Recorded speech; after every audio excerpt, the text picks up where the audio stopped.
Hello everyone, good morning. Good morning, नमस्कार, जय हिंद, राधे राधे। क्या हाल है, कैसे हैं आप लोग? Good morning, good morning, good morning, good morning, good morning, good morning everyone, good morning.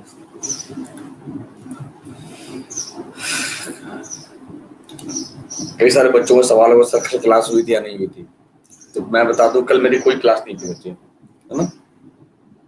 Actually क्या है ना कि मेरे बैकबोन में ये बैकबोन में थोड़ी सी पेन हो गई है। मैं ना बैठ पा रहा हूँ ना मूव हो पा रहा हूँ, इस कारण से कल मैंने रेस्ट लिया था।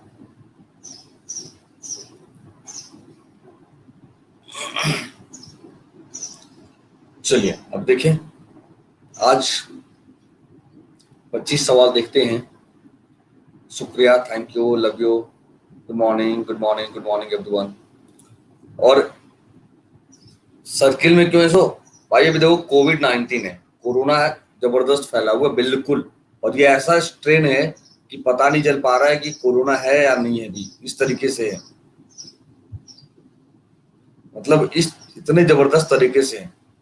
सीएचएसएल पोस्टपोन, देखो अभी तक तो कुछ ऐसा न्यूज नहीं है, लेकिन हमें लगता है कि पोस्टपोन होना चाहिए, इसलिए क्योंकि जबरदस्त तरीके से कोरोना बढ़ रहा है। मैं कल की बात बताऊं, रांची की, कि एक दिन में रांची में जो मुक्ति धाम है, जहाँ पे सिमेट्री है, शमशान घाट जो बोलते हैं बच्चे, मतलब वहां पे डेड बॉडी को जलाने की जगह नहीं थी।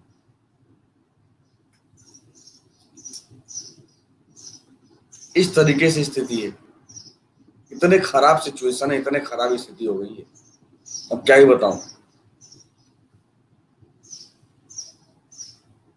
मतलब बहुत गंभीर मामला है।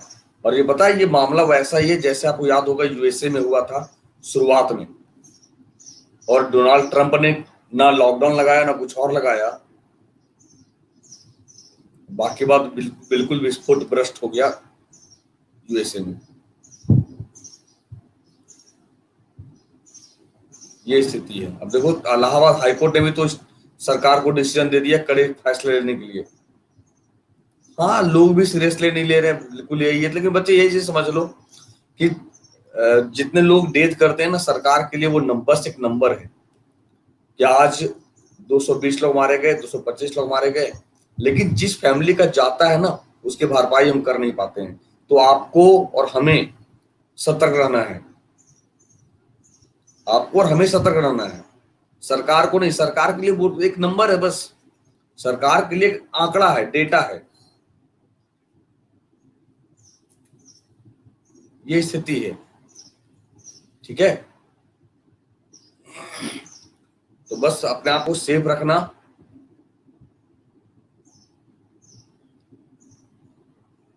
चलिए आगे देखें बच्चे। तो जो बच्चे रेलवे की बात कर रहे थे, 13 तारीख से बैच शुरू हुआ था 11:05 पे, है ना। आज तीसरी लेक्चर होगी पॉलिटी रेलवे कैटेगरी में। तो अगर आप ज्वाइन किए होंगे तो टाइम बता दूं मैं, 11:05 समय इसकी, ठीक है। और यूपीएसआई जरूर भरिए, जब एग्जाम हो ना हो फॉर्म जरूर भरिए, तभी आप तैयारी कर पाएंगे आगे चल के। ना तो कई सारे बच्चों का सीएचएसएल एग्जाम होना था, आपको याद होगा, कई सारे बच्चों का कैंसिल हो गया, रिजेक्ट हो गया कई सारे बच्चों का फॉर्म। अब वो उन्होंने एमटीएस भरा ही नहीं था, अब वो हाथ में हाथ धरे बैठे हैं, सर मैं क्या करूं।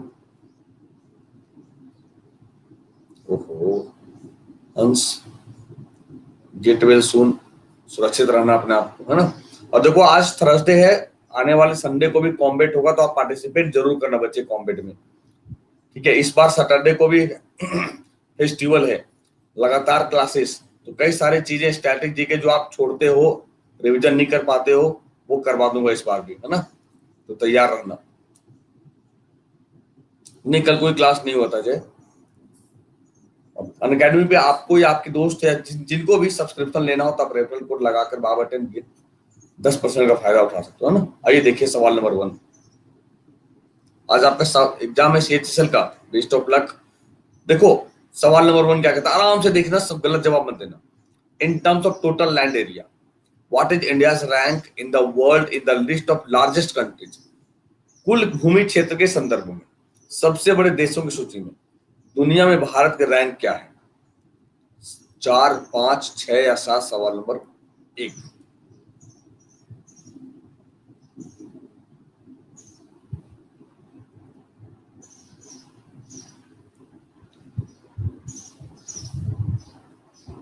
सत श्री अकाल बच्चे।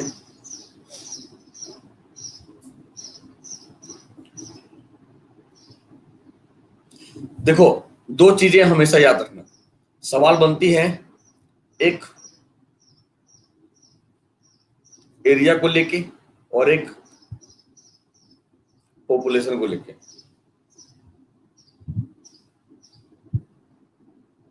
एक पॉपुलेशन को लेके, तो जहां पॉपुलेशन में हम नंबर 2 पे खड़े हैं आफ्टर चाइना, चाइना के बाद, वही क्षेत्रफल में हम नंबर 7 पे खड़े हैं, है ना, नंबर 7 पे खड़े हैं। तो अगर क्षेत्रफल की बात करें तो कौन कौन हो सकता है? पहले रसिया, इसके बाद चाइना, इसके बाद अमेरिका,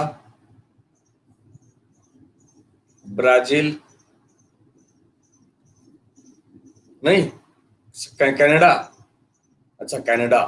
चाइना किस में? तो चाइना सेंसस में, यानी पॉपुलेशन में। चाइना कहां आएगा? 3 नंबर पे आएगा। अरे पता है समझ में? चाइना 3 नंबर पे आएगा। Russia, Canada 2, China 3, America 4, Brazil 5, Australia 6 और इंडिया 7। इंडिया 7, ठीक है। और पॉपुलेशन में नंबर 2 पे है China, India, America, Indonesia, Brazil. ये सीक्वेंस है पॉपुलेशन की, ठीक है। तो नंबर 7 पे अकबरनामा और आईने अकबरी वर रिटेन बाय। अकबरनामा और आईने अकबरी को किसके द्वारा लिखा गया था?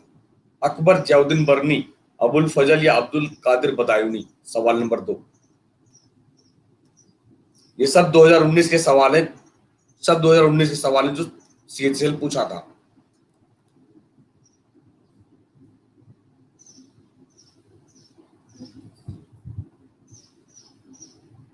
अरे भैया बना लेते तो हलवा काहे लिखते हो? कंसंट्रेशन देखो। अभी थोड़ा सा सवाल घुमा के पूछ दें तो बस हलवा में नमक पड़ जाएगा आपका। मेरे न तबियत भी ठीक है बच्चे। तो अबुल फजल ने लिखा। अब एक चीज समझना कि अकबरनामा और आईने अकबरी में थर्ड फेज कौन सा है? अकबरनामा से हमें क्या पता चलता है, जरा बताओ, और आईने अकबरी से क्या पता चलता है?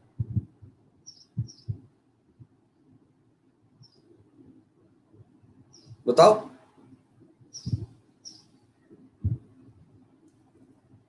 फारसी लैंग्वेज। अरे अकबर की जीवनी तो है ही, कुछ तो कुछ होगा। बायोग्राफी, अच्छा, और कुछ? शासन।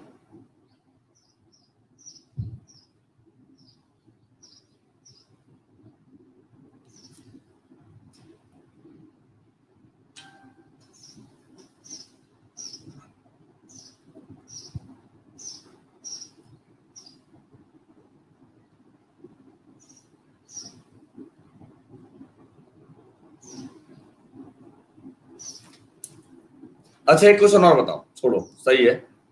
ऑटोबायोग्राफी नहीं है बच्चा, ये बिल्कुल अनपढ़ था शासक। ये शासक अनपढ़ शासक था, ये अनपढ़ शासक था। ऑटोबायोग्राफी किसको बोलते हैं? जो खुद लिखता है। बायोग्राफी और ऑटोबायोग्राफी में यही अंतर है। ऑटोबायोग्राफी 2 ही मुगल शासक का हुआ है। किसका किसका? एक बाबर का और दूसरा जहांगीर का। दूसरा जहांगीर का।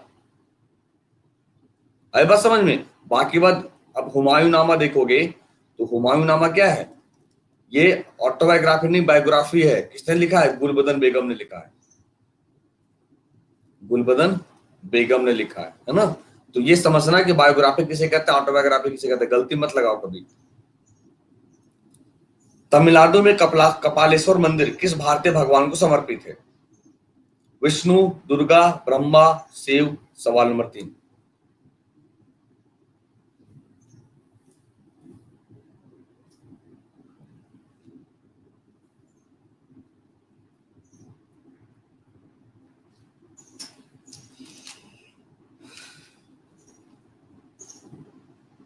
देखो, हमेशा याद रखना कि जब भी साउथ इंडिया जाओगे, जब भी तमिलनाडु की बात होगी, तो वहां नटराज शैव संप्रदाय की मान्यता है। क्यों?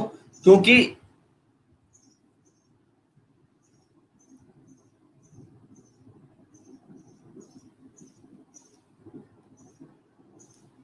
आप देखोगे चोल डायनेस्टी, जो चोला डायनेस्टी है, चोल वंश है, वो किस भगवान को मानता था? वो शैव को मानता था। वो शैव संप्रदाय का फॉलोअर था। और चोल वंश का जो फैलाव है वो कहां? तमिलनाडु में देखने को मिलता है। वहीं पे आप देखोगे, मध्य प्रदेश चले आओ या गुप्त काल चले आओ, तो वहां पे आपको किसकी? विष्णु की टेम्पल देखने को मिलेगी। किसकी? विष्णु की टेम्पल देखने को मिलेगी, वैष्णव। चाहे आप ले लो पंचायतन मंदिर, कहां पे है बता सकते हैं क्या? पंचायतन शैली यूपी में कहा? ना ना ना, खजुराहो गलत है। यूपी, खजुराहो तो एमपी चले गए।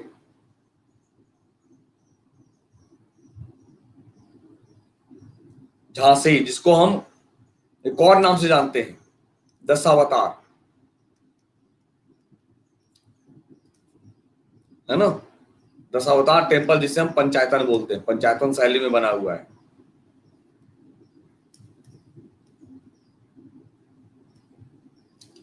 The percentage of deposits which a bank must keep as cash reserve with itself is known as. जमा का प्रतिशत जिसे बैंक को अपने पास नकद भंडार के रूप में रखना चाहिए, किस रूप में जानते हैं?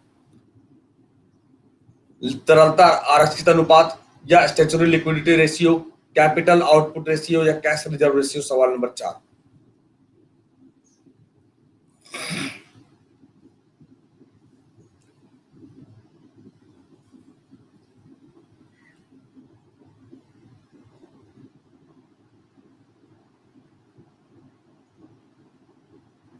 देखो, दो चीजें हैं। कैश रिजर्व रेशियो लिखा हुआ है, जमा का प्रतिशत यहीं से निकाल लेते आप,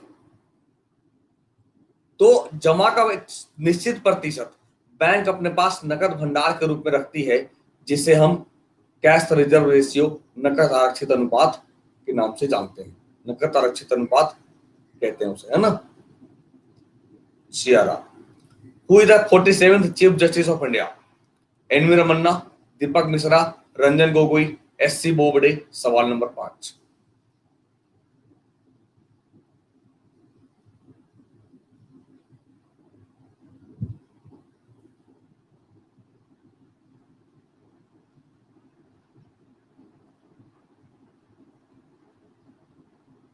देखो, 27% वाले बच्चे भावनाओं में बह गए, है ना? एनवी रमन्ना 48, 48वें हैं। ये साहब 48वें हैं। सवाल क्या पूछा मैंने? 47। तो भावनाओं में मत बह जाओ नाम देख के,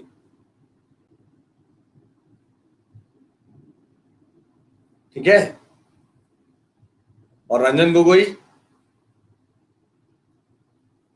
46वें, और ये साहब 45वें। तो भारत के न्यायाधीश, मुख्य न्यायाधीश एस ए बोबड़े ने केंद्र सरकार को लिखे पत्र में सर्वोच्च न्यायालय के न्यायाधीश, वरिष्ठ न्यायाधीश न्यायमूर्ति एनवी रमन्ना को भारत का अगला मुख्य न्यायाधीश नियुक्त करने की सिफारिश की है। जो रमन्ना एस ए बोबड़े की सेवानिवृत्ति के एक दिन बाद, यानी ये बोबड़े साहब कब रिटायर करेंगे? 23 अप्रैल को। और ये ज्वाइन कब करेंगे? 24 अप्रैल को, भारत के 48वें मुख्य न्यायाधीश के रूप में, ठीक है? किस संगठन ने शांति, निशस्त्रीकरण और विकास के लिए 2018 इंदिरा गांधी पुरस्कार जीता है? विज्ञान और पर्यावरण के लिए केंद्र, नीति आयोग, वन्य जीव अंतरराष्ट्रीय,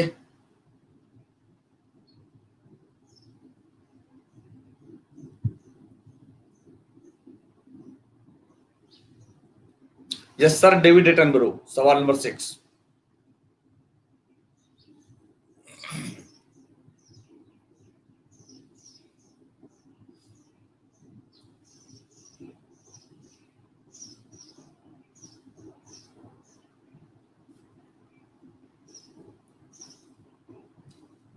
अच्छा, पोल रॉन्ग हो गया। ओके, अच्छा शुक्ला जी, पोल रॉन्ग नहीं हुआ है। 2018 पूछा है, 2019 लगा दिया है ना। 2019 पूछता ना तब एटनबरो होता। मैंने 2018 पूछा है, तो ये तो देखो है ना, पोल रॉन्ग नहीं है। सर डेविड एटनबरो को एक आभासी वर्चुअल, जैसे आप और हम जुड़े हैं, 2019 के लिए इंदिरा गांधी शांति पुरस्कार से सम्मानित किया गया है। इंदिरा गांधी शांति पुरस्कार क्या है? तो एक वार्षिक प्रतिष्ठित पुरस्कार है जो 1986 में स्थापना हुआ है इंदिरा गांधी मेमोरियल ट्रस्ट के बाद। इसमें एक प्रशस्ति पत्र और 25 लाख रुपए प्रदान की जाती है। अभी आप देखो, मैं लिस्ट दे दूं आपको कि 1986 में पार्लियामेंट्रियन फॉर ग्लोबल एक्शन नामक एक गैर लाभकारी संगठन द्वारा 89 में यूनिसेफ को मिला है, 1999 में एम एस स्वामीनाथन को मिला है, 2003 में कोफी अन्नान को मिला है, 2014 में इसरो को मिला है, 2015 में UN high commissioner for refugee को मिला है, और 2018 में जो मैंने पूछा centre for science and environment को मिला है, और 2019 Attenborough. Members of which national association were led by Chandrashekhar Azad and Bhagat Singh. Chandrashekhar Azad और भगत सिंह के नेतृत्व में किस राष्ट्रीय संघ के सदस्य थे? Hindustan socialist Republican association, INC, भारतीय सेवा संघ, भारतीय कम्युनिस्ट पार्टी। सवाल number 7। Good morning, good morning.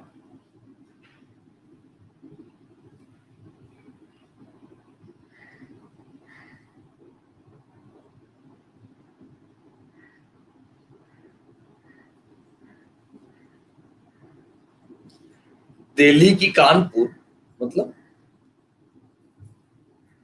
HSRA की बात करता है, तो ये 1928 में दिल्ली की फिरोजशाह कोटला, और एचआरए होता तो 1924 होता, और ये कानपुर कहते। इस पर बैन, एचआरए पे बैन क्यों होता है? 9 अगस्त 1925 को एक घटना घटती है, काकोरी। इस पर बैन क्यों होता है?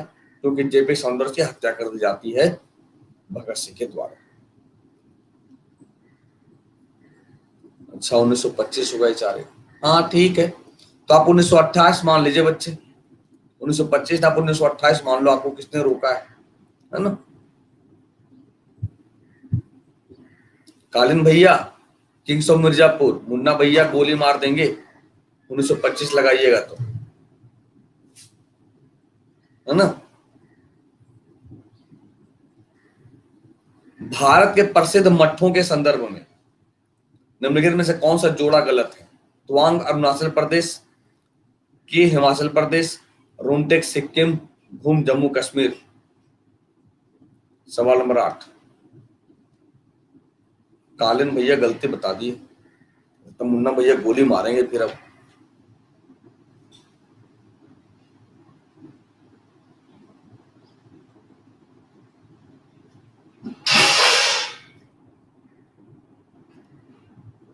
देखो कालिन भैया लोग, घूम सबसे ऊंचा रेलवे स्टेशन आपको याद होगा, वेस्ट बंगाल दार्जिलिंग। ध्यान कहीं और रहेगा तो क्या बनेगा सवाल।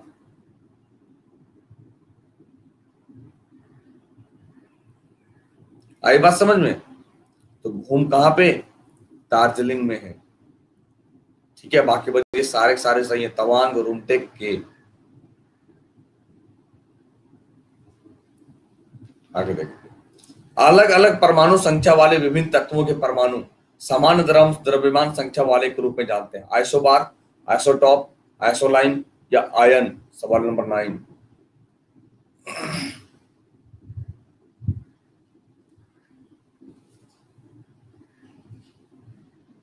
एचआरए की स्थापना कई लोग थे बच्चे। राम प्रसाद बिस्मिल, रोशन लाहिड़ी, अशफाकुल्ला खान, एसोटॉप। अच्छा ये होगा, ये होगा। अच्छा देखो, एक ही द्रव्यमान संख्या वाले परमाणु लेकिन विभिन्न परमाणु संख्या। सवाल क्या था? समान द्रव्यमान संख्या। ए रोमपाली, देख लो बढ़िया से, क्या है समान द्रव्यमान संख्या? आइसोबार क्या होता है? विभिन्न परमाणु संख्या।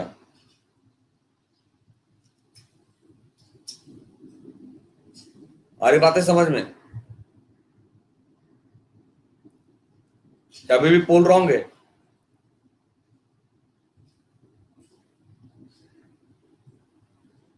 पक्का? देख लो, अलग अलग परमाणु संख्या वाले विभिन्न तत्वों के परमाणु समान द्रव्यमान संख्या वाले के रूप में हम जानते हैं आइसोबार। आइसोबार एक ही द्रव्यमान संख्या वाले लेकिन विभिन्न परमाणु संख्या।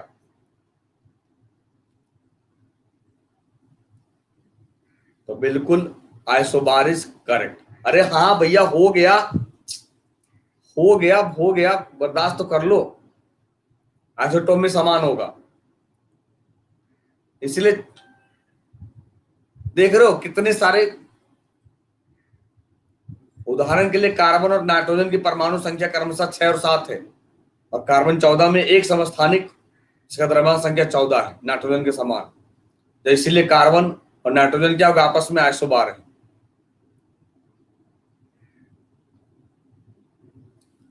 बतुकम्मा त्योहार भारत के किस राज्य में मनाया जाता है? पंजाब, तेलंगाना, उत्तर प्रदेश, महाराष्ट्र। सवाल number 10।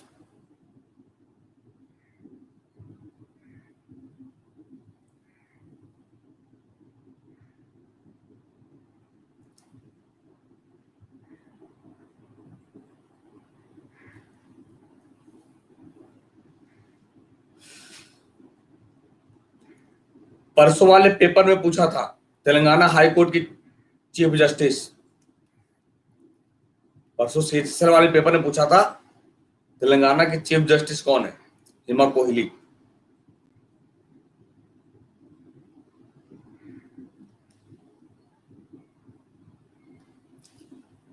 Which of the following is not a type of fungi? निम्न से कौन एक प्रकार का फफूंदी नहीं है? आगरिक, गुनालैक्स, पेनिसिलियम, एस्परजिलियस। हिंदी गलत है, एस्परजिलियस। सवाल नंबर 11।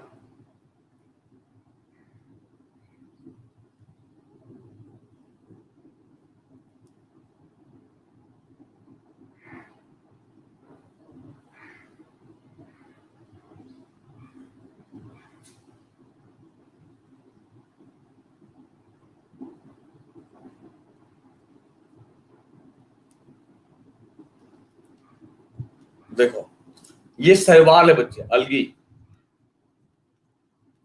और एग्रिक, पेनिसिलियम और एस्परजिलियस सब फंगी है। पेनिसिलियम आपको पता ही है कि अलेक्जेंडर फ्लेमिंग ने पहली बार जो तैयार किया था फफूंद से, यानी कवक से तैयार किया था वो एंटीबायोटिक। किससे? कवक से तैयार किया था। नहीं, कल क्लास नहीं हुआ था। तो गुनाइलैक्स शैवाल ग्रुप का है बच्चे, और ये पता है ये प्लैंक्टोनिक प्रजातियां विषाक्त है। और होता क्या है, ये समुद्री, ताजे या खारे पानी में रहते हैं। कभी कभी ये पानी के रंग के लिए भी जिम्मेदार है, और ये इतनी पानी को जहरीला बना देता है जिससे मछली और अन्य जानवर मर सकते हैं, है ना।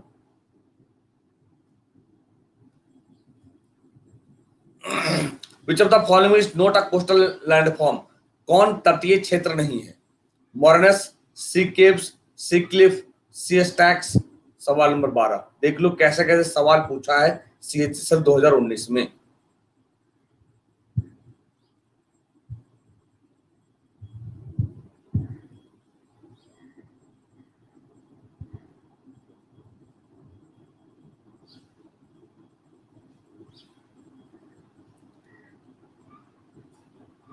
कुछ नहीं, सीधा सा था। ये क्या पता, ये बर्फ स्लाइड है, मतलब ये तरह से समझो ग्लेशियर है। मतलब क्या है कि मिट्टी और चट्टानों का संचय है, जमा है, जो ग्लेशियर की सतह पर गिरे होते हैं, या ग्लेशियर के आगे बढ़ने के साथ साथ ये पीछे धकेल दिए जाते हैं। दैट मीन्स ये क्या हो गया, एक प्रकार से कह सकते हैं हम glacier.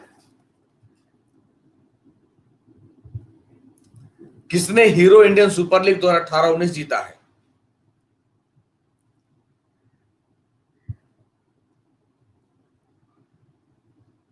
Kerala blasters, Bengaluru FC, FC Goa, Atletico D Kolkata. सवाल नंबर 13।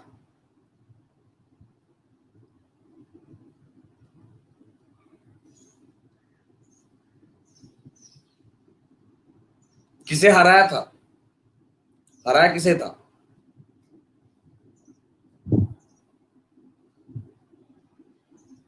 पुणे, गोवा को। तो बेंगलुरु एफसी ने मुंबई फुटबॉल एरिना में अपना पहला इंडिया सुपर लीग खिताब जीता, क्योंकि फाइनल में उन्होंने एफसी गोवा को 1-0 से हरा दिया था। ठीक है, नेक्स्ट देखो।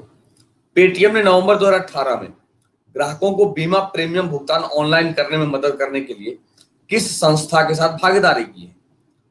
संयुक्त United India insurance, general insurance company, या एलआईसी, या ओरिएंटल इंश्योरेंस कंपनी। सवाल नंबर 14।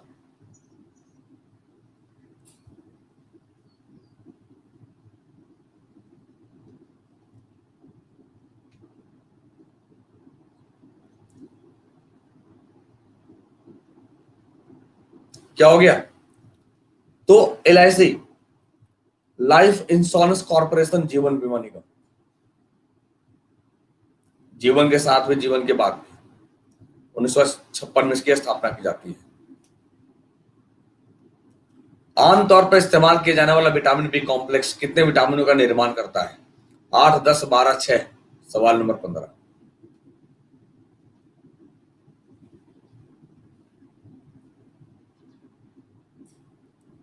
अरे सुपरस्टार भाई साहब, पोल में जवाब दे दो। ए होगा, बी होगा, सी होगा?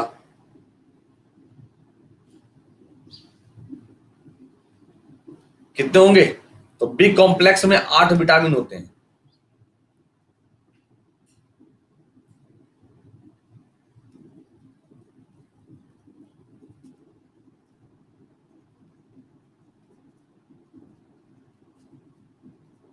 Thymine B1, riboflavin B2, niacin. क्या होगा? जल्दी बोलो। B3, पैंटोथेनिक एसिड B5, और फिर पैराडॉक्सिन।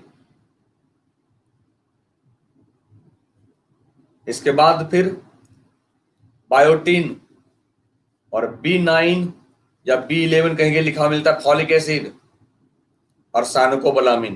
कितना हुआ? 2, 3, 2, 5, 2, 7 और 1, 8।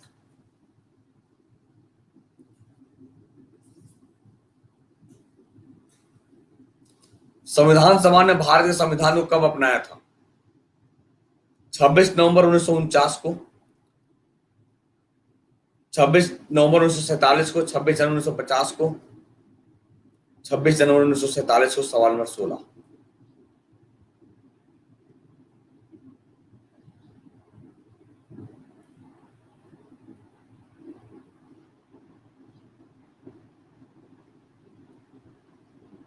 पता ना 22% वाले कब कब सुधरेंगे,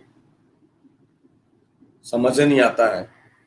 22% वाले, 24% वाले कब सुधरेंगे? वो जब हमेशा कहते हैं कि दो चीज हमेशा याद रखो, एडॉप्टेड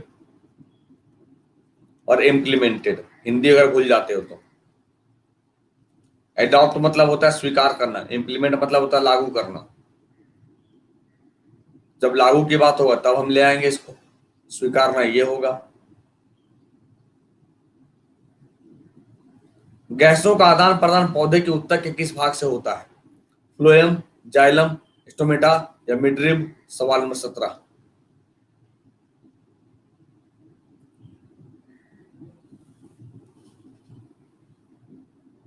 बी कॉम्प्लेक्स में 9 है शायद, हाँ ठीक है। बी कॉम्प्लेक्स में 9 ने बटा 19 है, 11 जोड़ दो कुछ एक्स्ट्रा और बता दो ना। 9 है शायद, तो 9वां कौन सा है? ठीक है, आपका कहना 9 है। मैं कह रहा हूं भारत के प्रधानमंत्री कौन है पता है? भारतीय प्रधानमंत्री जो बिडेन है। तो बोलेंगे कि प्रूफ देंगे आप? ठीक है, आप कंफ्यूज हो तो बताओगे तो कि सर कौन सा 9 है। अच्छा, एबी डिविलियर्स है, देखो एबी डिविलियर्स कह रहे हैं इमरान खान है। देख लो, मौका दोगे तो बोलेंगे ही। स्टोमेटा, जो गैसों का आदान प्रदान पौधे के किस भाग से होता है? स्टोमेटा से होता है। फ्लोएम की बात करें तो ये जो तैयार भोजन है वो पूरे प्लांट किंगडम में पहुंचाएगा, यानी पूरे प्लांट में पहुंचाएगा। और जाइलम की बात करें तो ये मिनरल्स और वाटर को एब्जॉर्ब करता है भूमि से।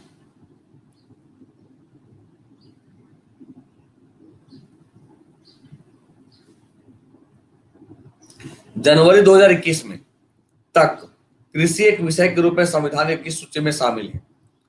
Schedule powers, state list, union list, concurrent list. सवाल नंबर 18।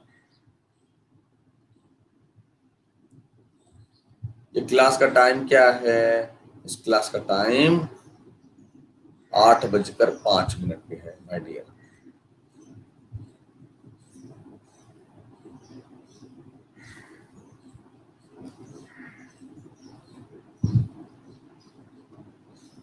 राज्य सूची का विषय है एग्रीकल्चर। ठीक है, इस पर राज्य सूची का विषय है। कोई चेंज नहीं हुआ, थोड़ी सी बस मैंने शरारत कर दिया।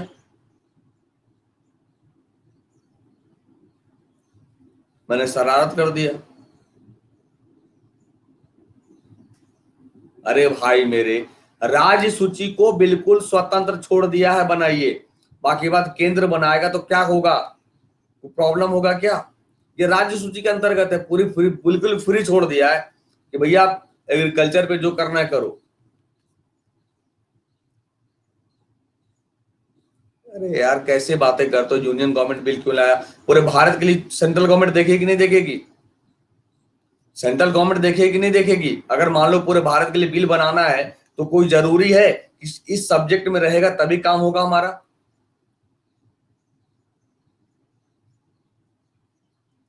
ये बिल्कुल राज्य सूची के अंतर्गत छोड़ दिया। आप खुद सोचो, अभी देखना कैसे आपकी बातें निकलेगी। पंचायत की सूची में है, पंचायत की सूची में सो बताओ। स्टेट लिस्ट में है। कानून कहां बनता है? कानून कहां बनेगा? संसद में। तो फिर क्यों बनाया कानून? क्यों बनाया? इसको तो रखना चाहिए ना, समवर्ती सूची में रखना चाहिए, यूनियन लिस्ट में। भाई कानून तो पार्लियामेंट ही तो बनाएगी पूरे देश के लिए। कानून कौन बनाएगा? पार्लियामेंट ही बनाएगा ना। कहानी वही है। तो भावनाओं में मत बहो, भावनाओं में बहोगे तो सवाल गलती कर बैठोगे। भावना में मत बहना है कि सर ये कृषि बिल पास हुआ, ये हुआ, वो हुआ। ठीक है।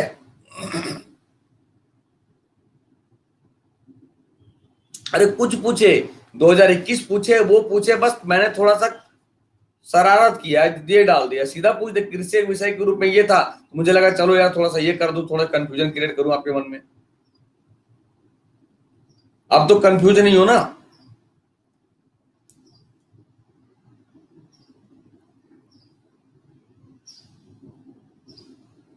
आगे आ जाओ। भारत ने मार्च 2019 में दक्षिण एशियाई फुटबॉल महासंघ सैफ महिला चैंपियनशिप को कितनी बार उठाया, यानी कितनी बार जीता है? 3, 4, 5 या 6? सवाल नंबर 19।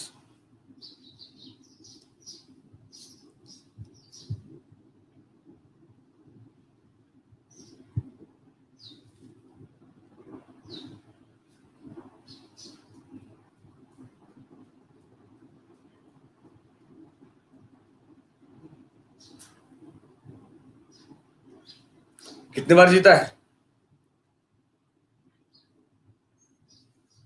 5 बार अब तक।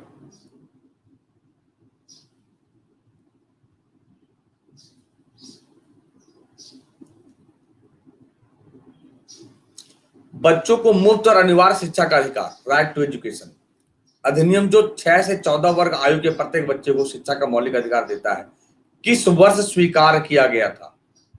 2002, 2010, 2001, 2009। सवाल नंबर 20।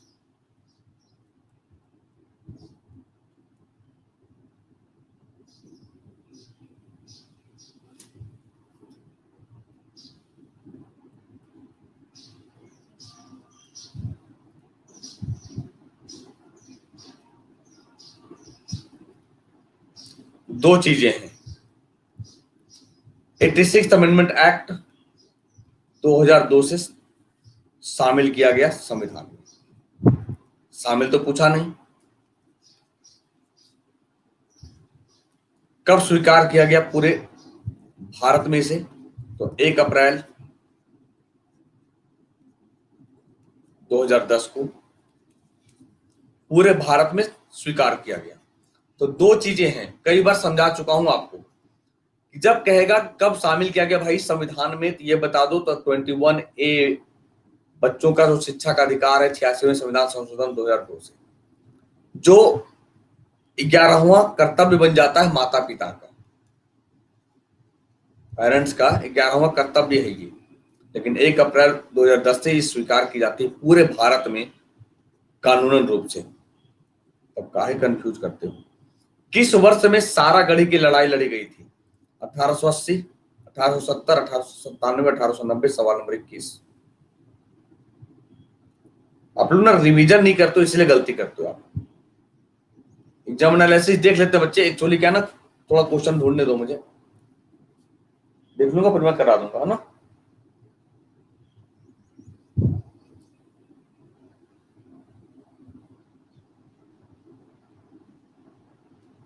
सारागढ़ी की लड़ाई 1897 में हुआ था यार, बहुत इंपॉर्टेंट है ये, झारखंड के एग्जाम में एक बार पूछ चुका है ये।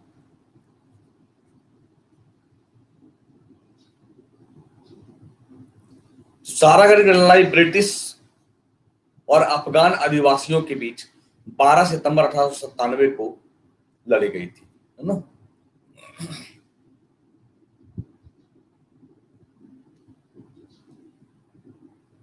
The largest inhabited riverine island is located on which river? सबसे बड़ा आबाद नदी का द्वीप किस नदी पर स्थित है? ब्रह्मपुत्रा, गंगा, गोदावरी, कृष्णा। सवाल नंबर 22।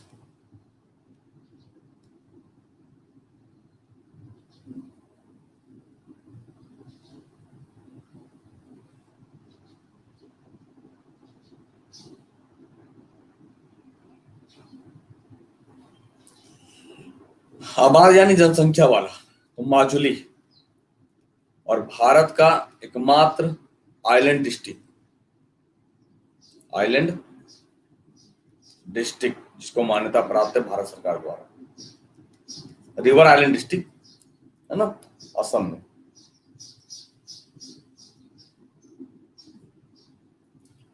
किसे कोशिका के ऊर्जा के रूप में जाना जाता है? एडेनोसिनो डाइफॉस्फेट, एडेनोसिनो ट्राइफॉस्फेट, स्मॉलेस्ट ह्यूमन अंडा। बिल्कुल। सवाल नंबर 23।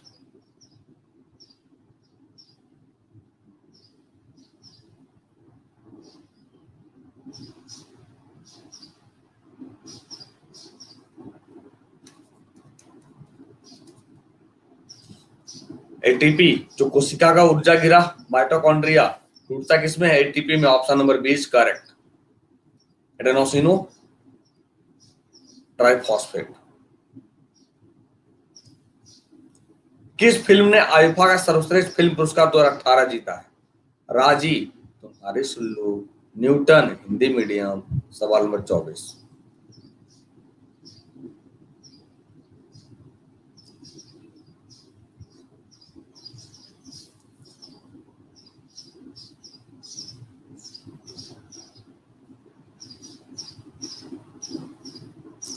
भाई मैं तो राजी नहीं हूं, आप राजी हो तो हो,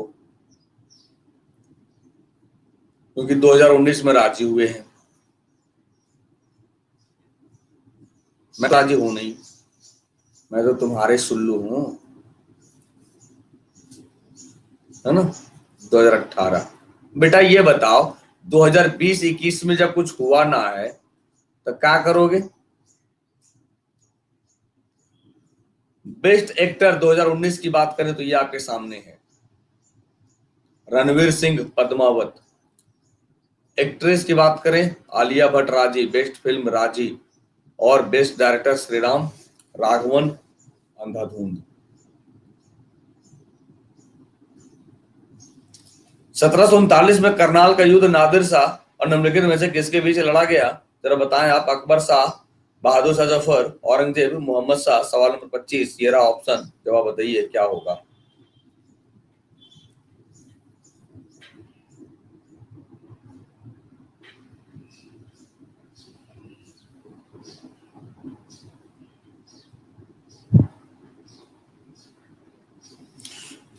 मोहम्मद शाह रंगीला। 1739 में नादिर शाह ने कोहिनूर को लूट कर ले गया भारत। मोहम्मद शाह रंगीला शासक था जो 1719 से लेकर 1740 तक रहा है।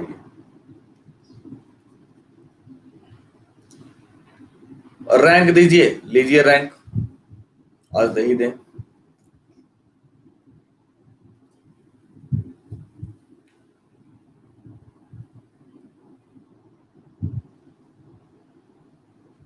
नवीन सिंह नया बच्चा दिखा भाई आज।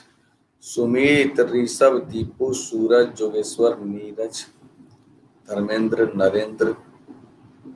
भाई ग्लेन मैक्सवेल कर क्या रहे हो यार यहाँ? जाओ यार, कल आरसीबी की मैच थी, बताओ। 2 साल का प्लस कितना पड़ेगा बच्चे? एसएससी या रेलवे? एसएससी लोगे तो थ्योरी जबरदस्त डिटेल में पढ़ोगे, तो 2 साल का देखो ये 7800 रुपये है। आप रेफरल कोड यूज करते हो बाबा टेंस में, 780 रुपये माइनस कर देना।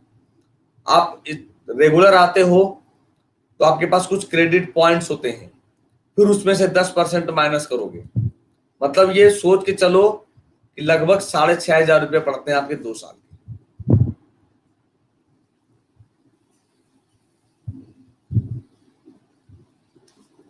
जो फायदा इसलिए होगा भाई, लाइव चलेगा, आप रिकॉर्डेड देख सकते हो। जो क्लास हम पढ़ा चुके हैं पहले वो भी क्लास मिलेगा, बाकी बस सारे क्लास लाइव हैं, कोई रिकॉर्डेड नहीं।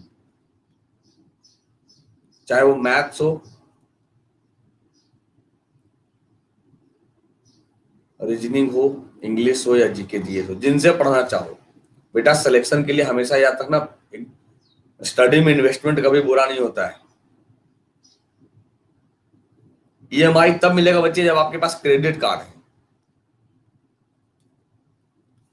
पढ़ाई में इन्वेस्टमेंट कभी बुरा नहीं होता है। हम लोग महंगे महंगे मोबाइल खरीद लेंगे, 10,000, 8,000, 7,000, 6,000 खर्च करके। चलो तो मिलते हैं बच्चे फिर, है ना। यूपीएसआई जरूर भरे जिनका ग्रेजुएशन कंप्लीट हुआ है। 4,000 क्रेडिट है तो आपका 10% वहां से माइनस हो जाएगा। अब कॉम्बेट जरूर लगाना प्रत्येक संडे को दोपहर 12 बजे, है ना। और अभी एसएससी में मैंने हिस्ट्री और पॉलिटी पढ़ाया था, अभी इंडियन ज्योग्राफी पढ़ाऊंगा, बहुत फायदा होगा बिल्कुल। अब ज्वाइन करो, फिर मैं गाइड कर दूंगा कहाँ क्या है ना। कोई भी सब्सक्रिप्शन लेना हो तो आप रेफरल कोड बाबा10 लगाकर आप ज्वाइन कर सकते हो। Use code and get 10% off, 10% और एक्स्ट्रा होगा आपके पास क्रेडिट पॉइंट यूज करोगे तब। चलिए मिलते हैं बच्चे फिर 10:05 पे। तब तक के लिए अपना ख्याल रखिए। शुक्रिया, धन्यवाद।